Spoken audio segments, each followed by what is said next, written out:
அனைவருக்கும் எனது பணிவு கலந்த வணக்கத்தை தெரிவித்துக் கொள்கிறேன். அடுத்தடுத்து ஒவ்வொருவருக்கும் பல்வேறு நிகழ்ச்சிகள் உள்ளன. நானும் ஒப்புக்கொண்ட நிகழ்ச்சிகளுக்கு செல்ல வேண்டும் என்கிற பதற்றத்தில் உங்கள் முன்னால் நிற்கிறேன். அண்ணன் அவர்களை திரையில் பார்க்கிற போது மிகுந்த மகிழ்ச்சி. அவர் ஒரு நடிகராக இல்லாமல் இயல்பாக ஒரு உழவராக, விவசாயியாக பாடல் காட்சிகளில் வந்து போனதை நாம் பார்த்தோம். இந்த திரைப்படம் பொருத்தமான ஒரு காலச்சூழலில் வெளிவருகிறது. அமெரிக்காவோடு வர்த்தக ஒப்பந்தம் போட்டிருக்கிற நமது பிரதமர் மோடி அவர்கள் அல்லது பாஜக அரசு 20 ஆண்டுகளுக்கு வரியில்லாமல் அமெரிக்காவிடமிருந்து உணவுப் பொருள் உள்ளிட்ட அனைத்தையும் இறக்குமதி செய்வதற்கு உடன்பட்டிருக்கிறார்கள். அரிசி உட்பட, கோதுமை, அரிசி உள்ளிட்ட உணவுப் பொருள்கள் உட்பட என்ன பொருளை அமெரிக்காவிலிருந்து இங்கே இறக்குமதி செய்தாலும் வரி இல்லை. 20 ஆண்டுகளுக்கு வரி இல்லை என்கிற உடன்பாட்டோடு இந்த வர்த்தக ஒப்பந்தம் நடந்திருக்கிறது. இன்றைக்கு உழவர்கள் மத்தியில், விவசாயிகள் மத்தியில் இது பெரும் அதிர்ச்சியை ஏற்படுத்தி இருக்கிறது. நேற்று, அதாவது 12ஆம் தேதி, இடதுசாரி இயக்கங்கள், ஐக்கிய விவசாயிகள் முன்னணி எல்லோரும் ஒன்று சேர்ந்து இந்தியா முழுவதும் பொது வேலை நிறுத்தம் நடத்தியிருக்கிறோம். விடுதலை சிறுத்தைகளும் இணைந்து அதில் பங்கேற்றிருக்கிறோம். விவசாயிகள் இனி உற்பத்தியை செய்ய முடியாது என்கிற ஒரு நிலையை நாம் எதிர்கொள்ள வேண்டிய சூழல் உருவாகி இருக்கிறது. ஒரு வசனம், அண்ணன் பேசிய வசனம், நான் உற்பத்தி செய்கிறேன், விவசாயம் செய்கிறேன், நெல்லை உற்பத்தி செய்கிறேன், அதற்கான விலையை தீர்மானிக்க எனக்கு உரிமை இல்லையா என்ற கேள்வியை எழுப்புகிறார். நாம் இந்த கேள்வியில் உள்ள ஆழத்தை புரிந்து கொள்ள வேண்டும். இன்னும் ஆதார விலையை நிர்ணயிப்பதற்கு ஒரு சட்டத்தை கொண்டு வர முடியவில்லை. அரிசியை தவிர அல்லது உணவுப் பொருள்கள், நாம் உற்பத்தி செய்யக்கூடிய அரிசி, கோதுமை போன்ற பொருள்களை தவிர விவசாயிகளின் உற்பத்தி பொருள்களை தவிர மற்ற பொருள்களுக்கு மற்றவர்கள், உற்பத்தி செய்கிறவர்கள் விலையை நிர்ணயிக்க முடிகிறது. ஆனால் விவசாயிகள் தாம் உற்பத்தி செய்யக்கூடிய பொருளை, அதற்கான ஆதார விலையை நிர்ணயிக்க முடியாத ஒரு சூழல். இது எங்கே போய் முடியும்? விவசாய உற்பத்தி எதிர்காலத்தில் என்னவாக இருக்க போகிறது என்கிற அச்சத்தை நமக்கு ஏற்படுத்தி இருக்கிறது. பெரும்பாலான நிலங்கள் தரிசு நிலங்களாக மாறி வருகின்றன. சென்னை போன்ற பெருநகரங்களை ஒட்டி இருந்த பயிர் நிலங்கள் முழுவதும் இன்றைக்கு கார்ப்பரேட்டுகளுக்கு தாரை வார்க்கப்படுகின்றன. தொழில் வளர்ச்சி என்கிற பெயரில், ரியல் எஸ்டேட் என்கிற பெயரில் விவசாய நிலங்கள் அனைத்தும் இப்போது பிளாட்டுகளாக மாறிக்கொண்டிருக்கின்றன. நமக்கான தேவைக்கு நாமே உற்பத்தி செய்யக்கூடிய நிலை அருகி வருகிறது. ஒரு காலத்தில் நமக்கான காய்கறிகளை நம்மூர் சந்தையில், உள்ளூர் சந்தையில் நம்மால் பெற முடிந்தது. கம்பு, சோளம், வரகு போன்ற நமக்கான தானியங்களை நம்மால் உற்பத்தி செய்ய முடிந்தது.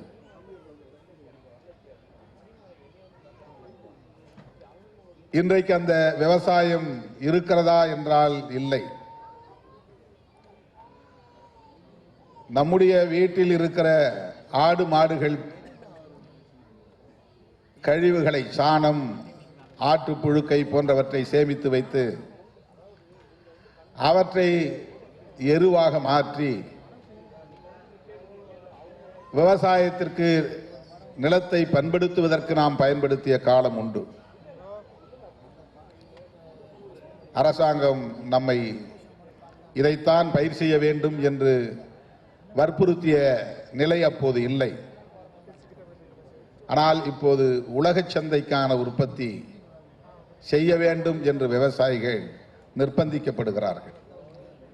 கரும்பு உற்பத்தி, மக்காச்சோளம் உற்பத்தி, அதற்கு அவன் உரம் கொடுக்கிறான், அவனே பூச்சி மருந்தும் கொடுக்கிறான். விவசாயிகள் சுதந்திரமாக தமக்கான உற்பத்தியில் ஈடுபட முடியாத நிலை மாறி இப்போது அந்த உற்பத்தியையும், அதாவது உலக சந்தைக்கான உற்பத்தியையும் அவன் விரும்புகிறபடி மாற்றி அமைத்துக் கொண்டிருக்கிறான். அதிலும் இப்போது விவசாயிகளுக்கான சுதந்திரம் இல்லை. நிலங்கள் பறிபோய் கொண்டிருக்கின்றன. கோடிக்கணக்கான மக்கள் நிலமற்ற விவசாய கூலி தொழிலாளர்களாக இருக்கிறார்கள். விவசாயிகள் வேறு, விவசாய கூலி தொழிலாளர்கள் வேறு. விவசாய கூலிகளுக்கு நிலம் வேண்டும் என்று போராடிய காலம் போய் இப்போது விவசாயத்திற்கே நிலமில்லாத சூழல் ஏற்பட்டு கொண்டிருக்கிறது என்கிற ஆபத்து நம்மை சூழ்ந்திருக்கிறது. இந்த நிலையில்தான் நெல் உற்பத்தி, அரிசி போன்றவற்றை குறித்து நாம் இங்கே பேசிக் கொண்டிருக்கிறோம்.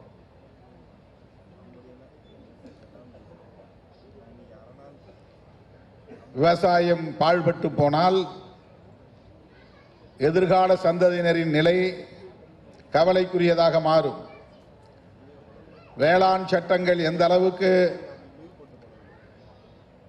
உழவர்களுக்கு எதிராக, விவசாயிகளுக்கு எதிராக, விவசாய தொழிலாளர்களுக்கு எதிராக கொண்டு வரப்பட்டது என்பதை நாம் அறிவோம்.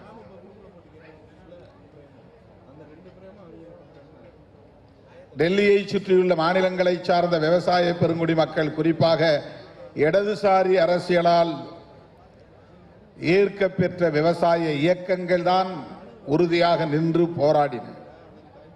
ஓராண்டுக்கு மேலாக தொடர்ந்து போராடி அந்த சட்டங்களை திரும்ப பெற வைக்கக்கூடிய சூழல் அரசியல் நிர்பந்தத்தின் காரணமாக உருவானது. பஞ்சாப், ஹரியானா போன்ற மாநிலங்களுக்கு அப்போது சட்டமன்ற பொது தேர்தல் வராமல் இருந்திருந்தால் கூட இந்த சட்டங்களை அவர்கள் திரும்ப பெற்றிருக்க மாட்டார்கள். ஆனால் விவசாய சட்டங்களை திரும்ப பெற்ற அரசு தொழிலாளர்களுக்கான சட்டங்களை, தொகுப்பு சட்டங்களை இன்னும் திரும்ப பெறவில்லை. 44 சட்டங்கள் இருந்தன, அவற்றையெல்லாம் 4 சட்டங்களாக தொகுத்து விட்டார்கள். தொழிலாளர்கள் சங்கம் அமைக்க முடியாத நிலை, தங்களுக்கான ஊதியத்தை, கூலியை கோரிக்கைகளாக வைக்க முடியாத நிலை,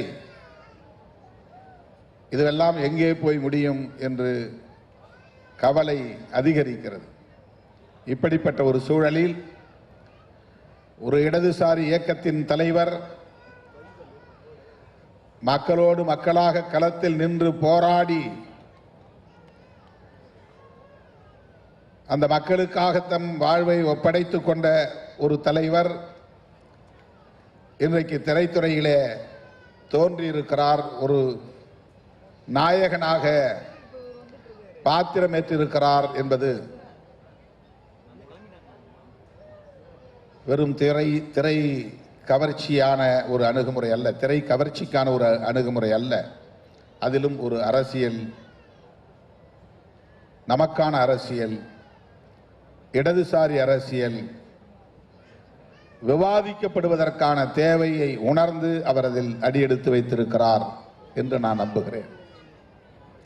சமுத்திரக்கனி அவர்கள் பேசியதைப் போல இடதுசாரிகள் கலைத்துறையை நல்ல முறையில் பயன்படுத்திக் கொள்ள வேண்டும் என்பதை நான் வழிமொழிகிறேன். இன்னும் அதிலே தீவிரம் காட்ட வேண்டிய தேவை இருக்கிறது. இந்தியாவில் எந்த மாநிலத்திலும் இல்லாத ஒன்று தமிழ்நாட்டிலே அரசியல் துறையும் கலைத்துறையும் பின்னி பிணைந்ததாக இருக்கிறது. தனக்கான முதலமைச்சரை திரையில் தேடுகிறவனாக தமிழன் இருக்கிறான் என்று நாம் பேசுவதை பார்க்கிறோம். இங்கே கருத்தியலுக்கு, போராட்டங்களுக்கு, தியாகங்களுக்கு, முற்போக்கு சிந்தனைகளுக்கு தரப்படுகிற முக்கியத்துவத்தை விட இத்தனை கோடி வருமானம் வரும் அந்த வருமானத்தையும் விட்டுவிட்டு அரசியலுக்கு வந்திருக்கிறார் எங்கள் தலைவர் என்று சொல்லக்கூடிய நிலை தமிழகத்திலே இருக்கிறது. திரைப்படத்துறையிலே வருமானத்தை விட்டுவிட்டு அரசியலுக்கு வந்து விட்டார். ஆகவே அவரை முதலமைச்சராக்க வேண்டும். ஊர் ஊராய் செல்ல வேண்டாம், மக்களுக்காக போராட வேண்டாம், வழக்குகளை சுமக்க வேண்டாம், தடியடி வாங்க வேண்டாம், சிறைச்சாலை செல்ல வேண்டாம், ஏகம் எதுவும் செய்ய வேண்டாம். திரையில் தோன்றினால் தமிழ்நாட்டின் முதலமைச்சராகிவிட முடியும். இது இந்தியாவில் எந்த மாநிலத்திலும் இல்லாத ஒரு நிலை. எல்லா மாநிலங்களிலும் திரைக்கலைஞர்கள் இருக்கிறார்கள், இயக்குநர்கள் இருக்கிறார்கள், சூப்பர் ஸ்டார்கள் இருக்கிறார்கள். அமிதாப் பச்சன் இந்தியாவிலேயே ஒரு புகழ்பெற்ற சூப்பர் ஸ்டார் தான். ஆனால் அவர் முதலமைச்சராக ஆசைப்பட்டதில்லை. கேரளாவிலே அப்படி பல சூப்பர் ஸ்டார்கள் உண்டு, மம்முட்டி போன்றவர்கள். அவர்கள் முதலமைச்சராக ஆசைப்பட்டதில்லை. ஆந்திராவிலும் உண்டு, கர்நாடகாவிலும் உண்டு. ஆனால் இந்தியாவில் மட்டும்தான் ஒரு படத்தில் நடித்தால் போதும் அடுத்து முதலமைச்சராகலாம் என்கிற நிலை. ஜனநாயகத்தில் எல்லோருக்கும் அந்த உரிமை உண்டு, நாம் அதை மறுக்கவில்லை. ஆனால் இந்த சிந்தனை போக்கு இருக்கிறதே, இந்த உளவியல் இருக்கிறதே, இந்த திரைத்துறை தமிழக அரசியல் களத்தில் ஏற்படுத்தி இருக்கிற தாக்கம் இருக்கிறதே, அது ஒரு பிற்போக்கானதாக இருக்கிறது என்கிற கவலையில் இருந்துதான் சமுத்திரக்கனி அவர்கள் இங்கே இடதுசாரிகள் கலைத்துறையில் இன்னும் தீவிரமாக ஈடுபட வேண்டும் என்பதை முன்மொழிந்திருக்கிறார் என்று நான் நம்புகிறேன். பல தோழர்கள் இன்றைக்கு இடதுசாரி சிந்தனை உள்ளவர்கள் திரைத்துறையில் இருக்கிறார்கள். அவர்கள் கம்யூனிஸ்ட் கட்சிகளில் இல்லாமல் இருக்கலாம், சிபிஐ சிபிஎம் போன்ற கட்சிகளை சார்ந்தவர்களாக இல்லாமல் இருக்கலாம். ஆனால் நமக்கு இருக்கிற பெரிய ஆறுதல் திரைத்துறையில் கலைத்துறையில் இடதுசாரி சிந்தனை உள்ளவர்கள் இருக்கிறார்கள் என்கிற அந்த நம்பிக்கை தான். தோழர்களே, இன்றைக்கு வலதுசாரிகளின் அரசியல் மேலோங்கி இருக்கிறது. எந்த ஆயுதங்களை பயன்படுத்தியும் அதிகாரத்தை கைப்பற்றிவிட முடியும் என்கிற உத்திகளை அவர்கள் கையாளுகிறார்கள். மாநிலத்திற்கு மாநிலம் அவர்கள் உத்திகளை மாற்றுகிறார்கள். தமிழ்நாட்டிலே சிவபெருமானை சொல்லியோ அல்லது மகாவிஷ்ணுவை சொல்லியோ ராமபிரானை சொல்லியோ அரசியல் செய்து வெற்றி பெற்றுவிட முடியாது. முருகப்பெருமானை சொல்லி பார்த்தார்கள், வேலை தூக்கி பார்த்தார்கள், அது எடுபடவில்லை. திருப்பரங்குன்றத்தையும் கையில் எடுத்து பார்த்தார்கள், அவர்களின் அரசியல் இங்கே வெற்றி பெறவில்லை. ஆகவே திரைத்துறையை சார்ந்தவர்களை வளைத்து போட்டு அதன் மூலம் ஆட்சி மாற்றத்தை ஏற்படுத்தி, எப்படி டெல்லியிலே ஷீலா தீட்சித்தை மாற்றி கெஜ்ரிவால் அவர்களை அமர வைத்து பிறகு அவரையும் தூக்கி எறிந்து விட்டு அன்றைக்கு அவர்கள் கனவை நனவாக்கி கொண்டிருக்கிறார்களோ அதை போல தமிழகத்திலும் அவர்கள் ஒரு உத்தியை கையாள பார்க்கிறார்கள். ஆட்சி மாற்றம் நிகழ்வது அது தவிர்க்க முடியாதது. இன்றைக்கு வரும், நாளைக்கு போகும்.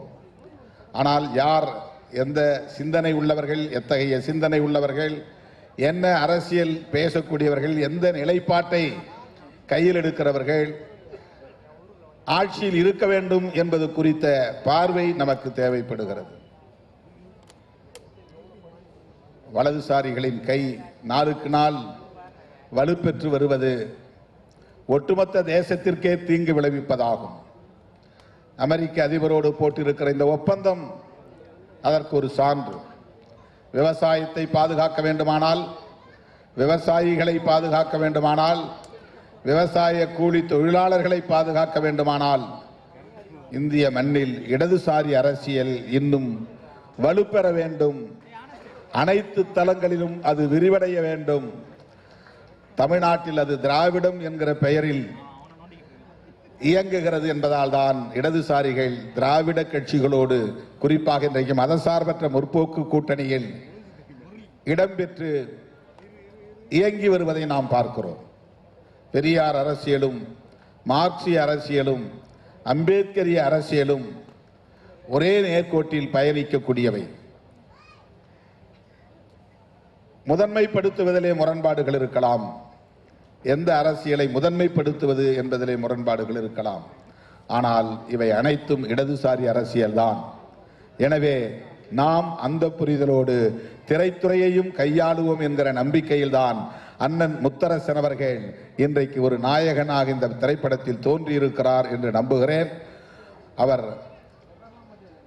இந்திய கம்யூனிஸ்ட் கட்சியின் மாநில செயலாளராக பொறுப்பேற்ற காலத்தில் மக்கள் நல கூட்டணி அமைந்த சூழலில் அவரோடு நெருக்கமாக நின்று பணியாற்றக்கூடிய வாய்ப்பை பெற்றவன். அவர் இன்றைக்கு கலைத்துறையிலும் அடியெடுத்து வைத்திருக்கிறார் என்றால் இந்த கலைத்துறையை இடதுசாரி மயப்படுத்துவதில் அவருக்கு ஒரு பொறுப்பு இருக்கிறது, பங்கு இருக்கிறது என்பதை நானும் உணர்கிறேன். அவருக்கு என்னுடைய வாழ்த்துக்கள். இந்த திரைப்படத்தை இயக்கியிருக்கிற இயக்குனர் விஜயகுமார் அவர்களுக்கு என்னுடைய வாழ்த்துக்கள். நாடறிந்த புகழ்பெற்ற திரைக்கலைஞர் சமுத்திரக்கனி அவர்களுக்கும் என்னுடைய நெஞ்சார்ந்த வாழ்த்துக்கள். இந்த திரைப்படம் மக்களின் ஏகோபித்த ஆதரவை பெற்று வெற்றி பெற வேண்டும் என்று வாழ்த்தி வாய்ப்புக்கு நன்றி கூறி முடிக்கிறேன். நன்றி, வணக்கம்.